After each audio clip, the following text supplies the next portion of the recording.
appointing people to go and head this organization, this agency, and the rest, and giving them some seed money to operate with. So the fact that you've just created a region does not mean that automatically, development is going to go to the place. But I see this as a conscious effort on the part of government to ensure that at least these areas will be better developed. And if you have happened to travel like my brother did, I have traveled around this country more than 7 times. And I had been a road engineer before. I'm very much aware of the situation in this area. If you travel all the way from where the Oti River is it Papaye? The last town is called Papaye or Bonache. Coming down to Aprao is longer than when you are from Kintampo to Accra. Exactly. It's longer than that. When you are traveling from Bebieni all the way to Sekendi, it is as if you are from Techiman coming down to Accra. It's a very long distance, and the roads are bad. You realize that the mechanisms for lobbying for people to get certain things in certain areas need some kind of heavyweight. So if we have a number of districts and we have partitioned the work and said that you come and be a regional minister, deputy, come and coordinate the activities of these assemblies, I think it's a better, Dr. Obeda, up here, the structure. I've heard some ask whether this is the most important need for a country like Ghana today. We've had promises which include allowing people to elect their own municipal and district chief executives, to enhance a lot more decentralization, devolution, to ensure a lot more participatory governance. That has not been done yet. And the next thing is to create new more regions. Yeah, is that the most important? Answering your question will also go back to what Ben just said. I have a different opinion to what he said. I mean, the issue about whether regions necessarily lead to development. I mean, so you realize that from what he said, realize that when you create the regions, there are administrative functions you have to perform. I believe that the mere fact that we have regions, may not bring development. Because see, if you have the regions and we still not do the right things, I mean, you talked about the issue about the road networks being bad. I mean, you asked the question, why was it deliberate that the northern part of water deliberate? I mean, you realize at times some of the problems are due to political appointees. I mean, I have lived from Peki to Wahwe and etc. And one of the things I've always said was that it's as if because the political appointees use the VA to whatever, they don't feel what we feel as ordinary people. I mean, so you realize that at times, and I mean, I've not been sarcastic here. You've seen people where, I mean, minister or whatever, between the main road to their own villages, the roads are all bad, but the main road of the people are always poor. I believe that is where the issue about, is it the most important thing for Ghanaians? I mean, one of the things I've also looked at that, we talk about decentralization. I've always said that we have a misplaced policy of decentralization in this country. I mean, so the creation of the regions per se will not bring development, because if you create the regions, and for example, I mean, get fund, arrest, get fund doesn't go to the regions. Why? Because we have a centralized system of governance where everything is in Accra. When it comes to sending those things to the region or district or whatever, and you realize that under normal circumstances, if we're able to focus on making the decentralized policy work, where the districts are working very well, I believe that, for example, with all this northern vote that we're talking about, each of them have districts. Is that right? So what was the role of the DCs or the District Coordinating Council when it came to development? All this has to come out to Accra or the region. So I believe that whether it's the most important thing or not, I mean, for me, we should have also thought about passing the law. That's how we should, I mean, elect DCs. So if thought about the issue of bringing governance to the people, absolutely, that for me would have been devolution. So when we do that, then we can think about looking about these are political promises that people make. So I mean, it also depends on whether the political authority feels that this is the first step I want to take. Because I'm also looking at the other aspect that I've been thought about that. If you're also not very careful, the other thing you have to look at in future is that you're opening a floodgate. That in the next 8 or 7 years to come, others will also demand. Somebody will come and say, because yesterday a friend called me and said, okay, what about we, the Anglos? We also want our own region. Do you want to give it to us? And I think that is where I think we should be careful. That let's look at it. I mean, I think that it's also very interesting because maybe when we create the new regions, we can then begin to compare. Did the new regions bring development to the people they will begin to move forward on that. Adib Saani, you want to have a bite on this? Exactly. There's something that we're losing sight of. The ethnic undertones that is, characterizing these events regarding the referendum. I've spoken with a lot of people on the ground, and it's not something that a lot of people would be comfortable with talking about. For example, with regard to the Savannah region, the Gunjas, their land, is very vast in the northern region. They have so many resources, including quarries, and they host critical infrastructure, but for a lot of them, they feel they have not really benefited from these resources, and so have always put so much pressure on politicians, especially when the former president, John Mahama, came to power. There was so much pressure on him to give them a region. And you see, when you take a closer look at the map, immediately after Kintampo, you enter Gunja lands, all the way to the doorsteps of Tamale, and all the way up there to Bole and other areas. Then when you bypass Tamale towards the Oti region, Salga area, they are all Gunja lands. And I mean, we seem to be losing sight of that. However, it is important we exercise due diligence in talking about this, because like Doctor has rightly said, if we are not careful in the near future, we might have some other people also wanting their region. So for me, it's important that in as much as we're concerned with the benefits the creation of these regions is coming with, we should also be very concerned about education. And I've stated time and time again that, look, I think we are underutilizing the National Commission for Civic Education. Civil society organizations have also not really played a very critical role in this regard. I think it is high time. Let us complement, this referendum with education. Let us educate the people, not just the traditional leaders, opinion leaders, but the youth of the area, so we get to engender their support towards the development process. All right, you're watching your Election Command Center live here on TV3. We're doing some analysis of today's referendum. We've got reporters scattered across the various regions covering happenings there. You heard earlier from Komala Kluche, who's stationed in the Volta region. We also got some correspondents in the northern region as well. We'll bring you live updates later on. We're going to take a short break. When we return, I'd like us to look at the ramifications of the outcome of this referendum and what it means. For instance, if we don't succeed in getting at least 50% of people to vote, which ultimately will translate into 80% of people saying yes to this, then it means what? It's a no-no, and we return to ground zero. But if we succeed in creating these regions, what next? We'll take a short break. We'll return with more analysis.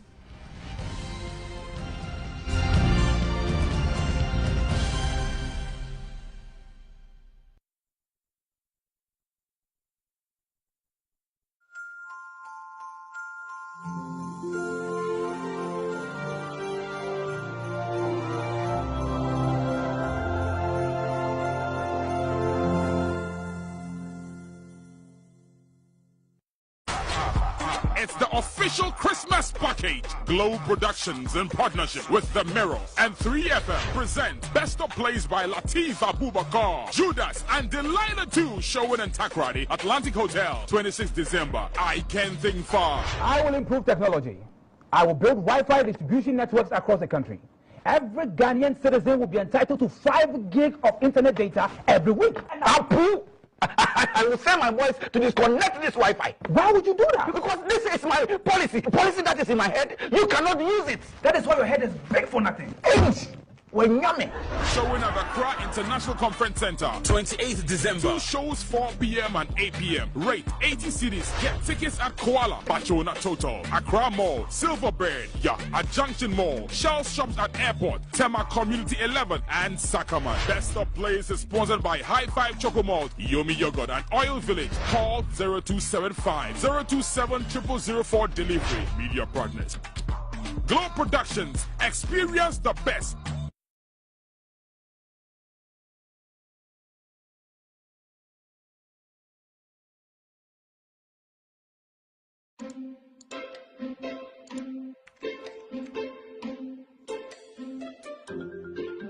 We all wish to have the perfect balance between work and the people that matter most to us. So, we are always on the quest to find ways to make this possible. With the many innovative and dynamic features that the UMB mobile banking app, UMB Speed Up, offers, you get the time-saving convenience to help create this balance. You can transfer money, pay bills, apply for a loan, invest money, and do so much more right on your phone with the UMB mobile banking app. So, you can spend more time with those that matter most to you. The UMB mobile banking app, UMB Speed Up, lets you bank conveniently anywhere and everywhere so that you can enjoy more time with those that you love and doing what you love most. We're good to go. UMB Speed Up, Digibank, let's go! All too soon, another Christmas and New Year festive occasion with us. And the National Road Safety Commission will not relent on our efforts to amend the demands that we ensure that our roads are safe during this period. Unfortunately, the death toll seems to be rising. From January to September this year, over 1,720 people have died through road traffic crashes. And if you look at the number of people who have died, you can see that their loved ones are in a total grief. This havoc of road traffic crashes is something that we would not want it to continue till the end of this year. And therefore, we expect every one of us to be responsible on our roads. Whether you are a driver, a passenger, a hawker, what have you, the state agencies, all of us have a part to play to ensure that our roads are safe this Christmas season.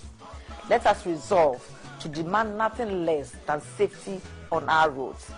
On behalf of the Minister of Transport, the board and members of staff of the National Road Safety Commission, I wish to use this opportunity to wish everyone in Ghana a happy Christmas and a prosperous New Year.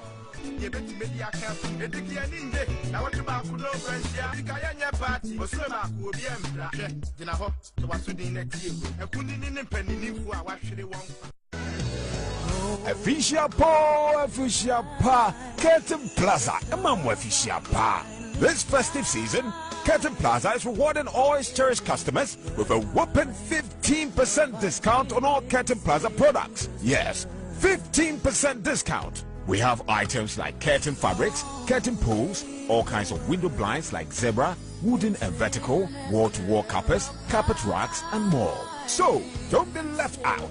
Enjoy this amazing promotion now. For inquiries or orders, call us on 020-227-1011. Curtain Plaza. Curtains and more. Walk in the light, Royal Lighting. I feel wait, dear Bronya, every September, and Royal Lighting. Adentia, ya to say your home a free 10 to 50% lighting.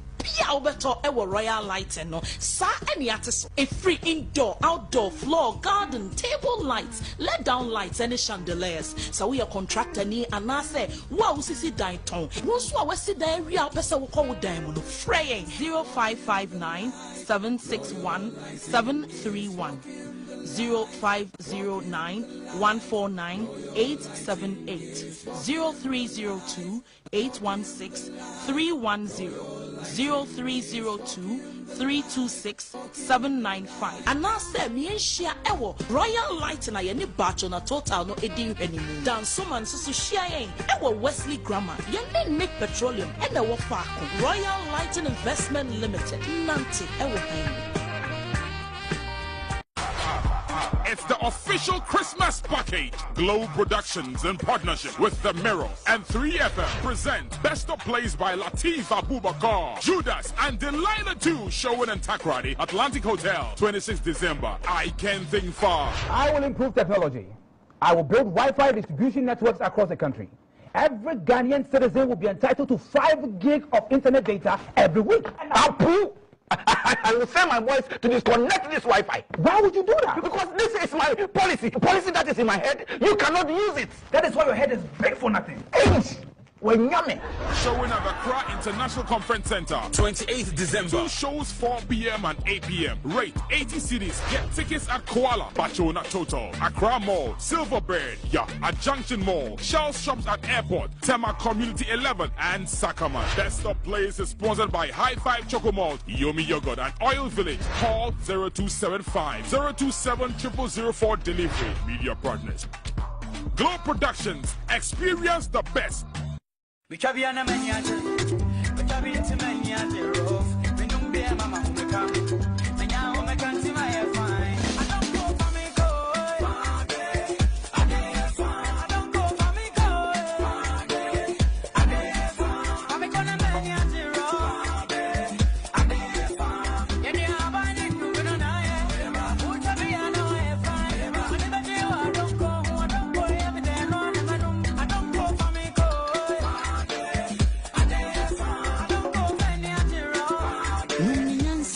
And too many power and fear doom watching. And says I pay for no. I was drinking sports beer. And don't go bitters. A demufua.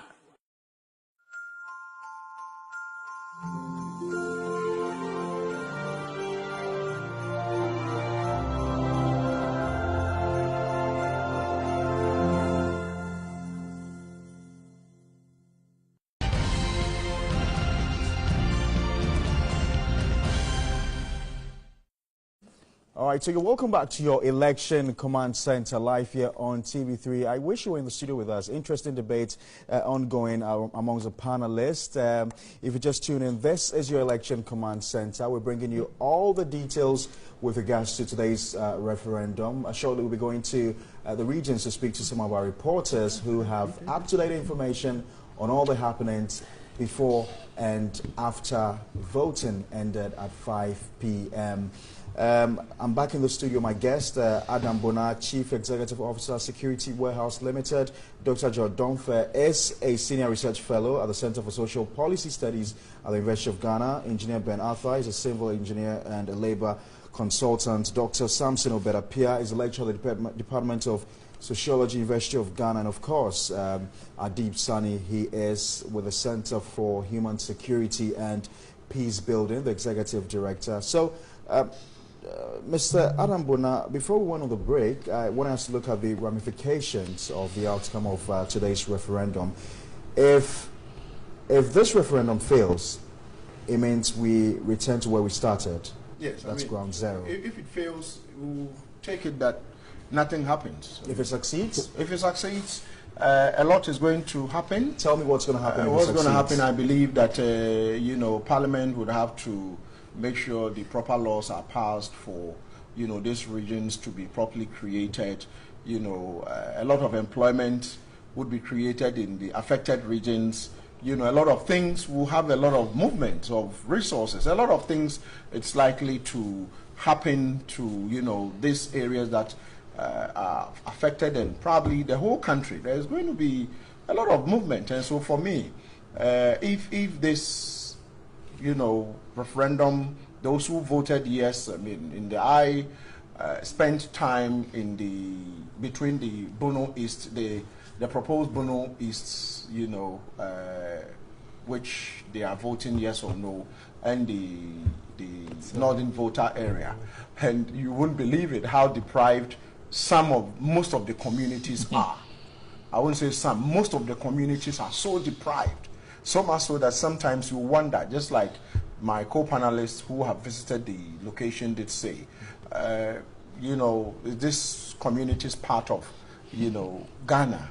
And so for me, it is refreshing to know that if these people should vote yes, and they get a region, Bono Eastern, most of these communities, these regions that probably are coming on board, I believe that we'll see a lot of movement. Take, for instance, I did my national service over 2 decades ago in the Brongahafo region, Atibubu to be specific. Back then, Atibubu was the district capital, and it stretched from from Amanting area to Yeji to Kwame Danso to Sen. It was all over. Then they redemarcated. The Yeji became a district, Kwame Danso and the rest became districts and all that. But even with that, you realize that if you look at the location, the geographical location of Sunyani, which is the regional capital, you realize that if there was an issue, in terms of security, because I probably, you know, deal within the security space, you realize it becomes difficult. Take recently, I think beginning of this month, we had an issue in Bole. It took the security personnel, you know, detachment from Tamale. If you know the stretch between Bole and Tamale, it took them quite a long time to arrive in Bole to be able to, you know, take care of the situation. And so these are some of the things that if these regions, as they are voting, if they become a region, we are going to have a significant improvement with regards to the security architecture of this country. If you know the way this, you know, the security architecture works, they usually don't crisscross. And so let's say if you are in Bole and there is a serious situation that is happening, the nearest region, you might not get support from the nearest region until you probably get the police headquarters or the, you know, military detachment around to come in and support you. And so these are some of the things that I'm expecting to bring probably some amount of improvement. If these people get to vote yes, I believe the counting is going on. We might, some of the violent crimes, as we speak, if this evening there's been, I mean, this afternoon there's been a reported highway robbery on the Tumu stretch, where, you know, some people were robbed. It is out of that we've had the national patrols, where they are able to, the national highway patrols, they are able to kind of move from one territory to the other. If not, the normal police officers don't usually do that. You don't move from one territory to go and effect an arrest in another territory. Right. So these are some of the things we are going to see. Dr. Domfair, so as stated by Dr. Adam Bana, we are likely to see a lot more employment, 6 additional regional ministers and deputies to add to the already spiraled number of ministers. Is this what we really want? Yeah, I think that is where the issues, I mean, that's, and from where I sit, and with the new regions that are going to be created, government is going to, you know, I mean, they can, once, I mean, everything would get more worried. When I compare Ghana, for example, to UK, UK has a population of over 48 million, and we have only about 500 people on the payroll of the government. And in Ghana, the payroll, we have over 900,000 people on the payroll, more than 400,000 than I mean UK. That tells you that government is employing more people. Government must create the avenue for the private sector to employ, and because government is not able to do that, government is not employing so, I mean, you know, so much, and that in a way is not so good. And so to me, what is going to be a problem is that whether we like it or not, we're going to have more people on the wage bill, and that is where I think I have a problem.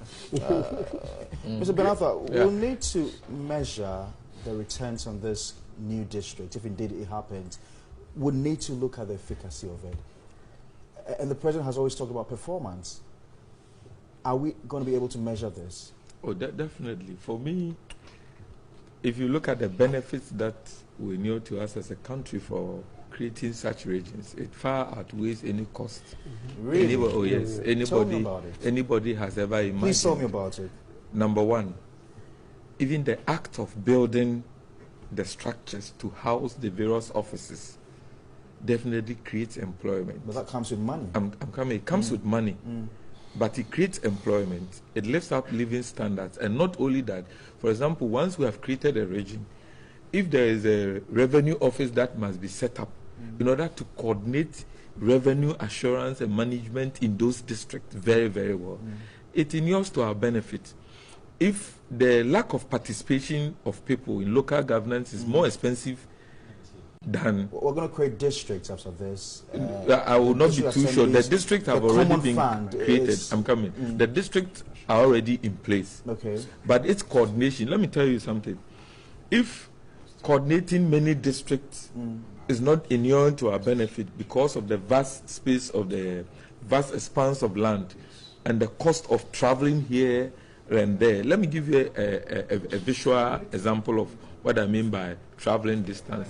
We recently had a workshop for all the MMDs and coordinating directors in Western region. Look, those in the northern part of Western region had to travel a whole day to come and sleep before. Look at the cost to them for lodging, for traveling, the fuel, and the individuals. Look at individuals who have to travel from Sene district, which is Kwame Danso, Atebubu, all of them to assess, maybe if they are government employees, to go and check their names or do some verification with the Controller General's Department at Sunyani.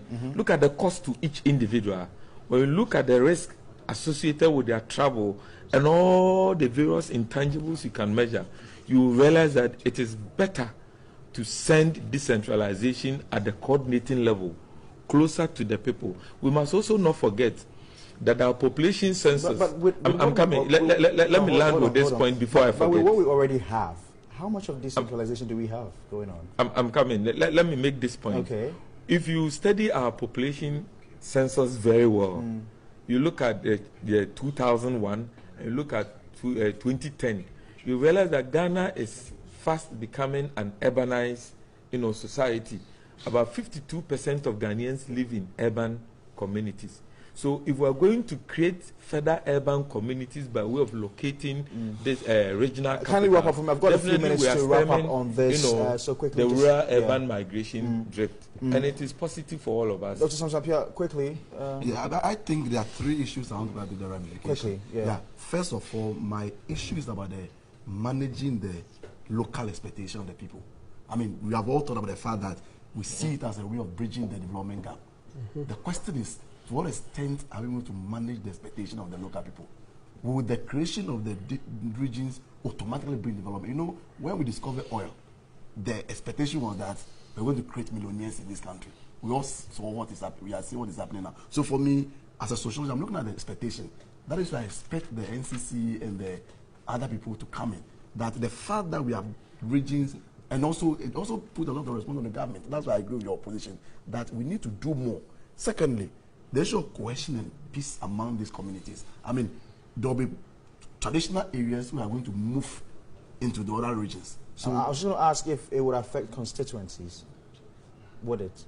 No, it wouldn't. Yeah. So in case of that, how are we going to manage some of these things? And I think that these are ramifications that I think we should be very careful about as a country, because for all the financial economic benefit, if there's no, because I read something yesterday when one of the people said, okay, you create a region, we'll go into the bush and fight. I think that we need to start those at threat in the bad now. Okay.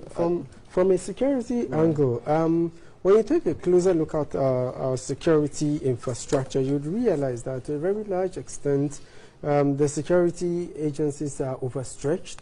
For example, in Ghana, we have a police population of about 32,000, making the police-civilian ratio, one police officer is to about 900 citizens. And according to best international practices, it should be one police officer to about 500 citizens. So that obviously is an indication of the fact that we cannot have the police everywhere all the time, and so the numbers are woefully inadequate. So it is my firm conviction that the creation of the new regions would prick the attention of government and other stakeholders to the need for us to recruit more officers, so they would add up to the already existing numbers, and overall I'm pretty sure that it would improve the security of the state. Like my brother Adam Bona has categorically stated, in some cases where we have conflict situations coming up, you have security agencies taking a very long time to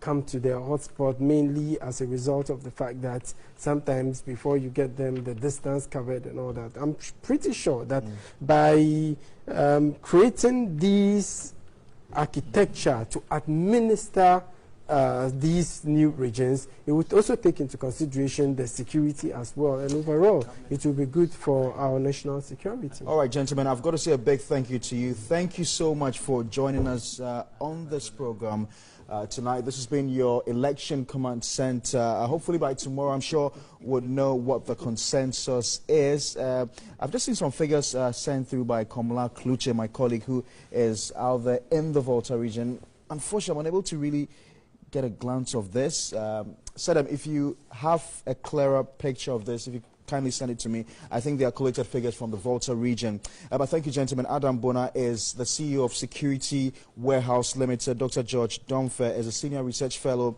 at the Center for Social Policy Studies, University of Ghana. Engineer Ben Arthur is a labor economist. Consultant, I beg your pardon. Dr. Samson Obedapia is a lecturer at the Department of Sociology, University of Ghana. And Adib Saani is Executive Secretary of the Center for Human Security and Peace Building. Thank you very much for joining me on the program. Thanks also to Seda Mufori for production work and to all you guys out there. Hopefully by tomorrow, I'm sure would come out with a clearer. Quickly. He said the UK has about 500 government employees. It's larger than that. And he said the UK population as of today stands about 67 million. Wow. About 67 million people. Because if you go to the UK today, the police alone, they've employed close to 125,000 police officers. Even the number has come down by about 20,000. The ratio is about 1 is to about 200 or so, which is quite significant.